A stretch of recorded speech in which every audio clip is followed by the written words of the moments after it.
Good morning again. Scott here, known as Cantaloupe to some online, and I'm bringing another video to you on a subject that's interesting to me. It might be of interest to you or someone you know. This is going to be a short follow-up to the last video I posted about world debt, and I believe I have thought of a concise and comprehensive solution to it. I understand the argument that it's not a problem, it's a feature of the system, but there is a very elementary disconnect in the problem of world debt. And it is actually a problem. That is to say, national debt and world debt both have the same problem, and it's the elemental form is, if you bear with me, regarding groups as individuals. This is the structural flaw. It's a flaw in logic. Groups they aren't individuals. They should not have voting rights. They should not have ownership of things. That's to say, businesses and governments. And as review, in the last video, I spoke about another video that's linked in that video. But I said that national debt stems from ultimately the ability of a government to borrow without paying on the principal, based on its existence and taxation, that is.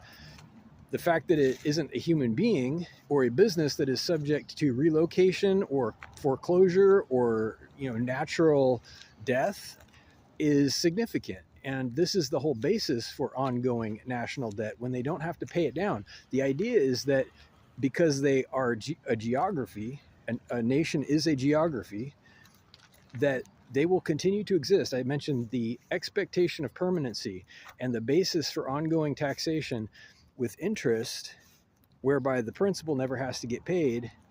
It's just based entirely on the expectation that the government is going to be there and continue to be there and continue earning money from taxation. It's a bankable situation, but here's your problem.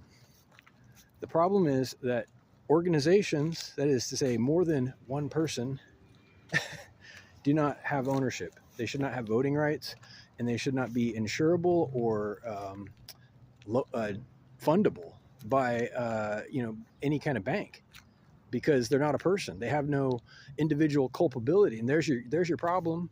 It's a much bigger problem, actually, that businesses have some kind of legal identity.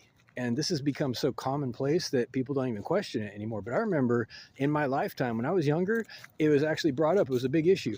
The question was going around, and I was too young to think about it then, but should businesses have voting rights? Should they have a legal identity? And I think the answer that came out was yes, they should, but no, they should not, because they aren't culpable.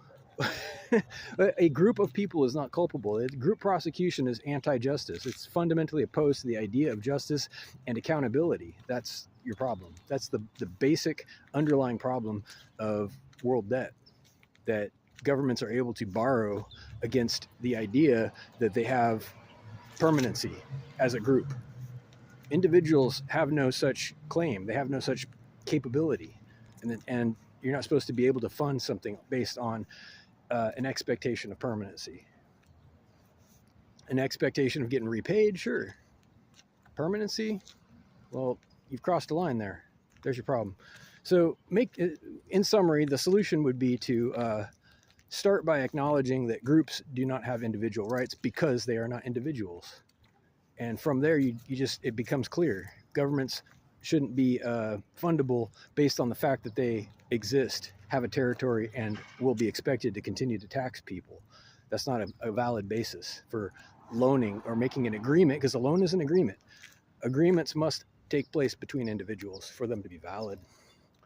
And that's a separate subject, separate video, and I've actually gone over that quite a bit already. Reach out if you like with questions or comments to whitehotrobot@gmail.com. Thank you.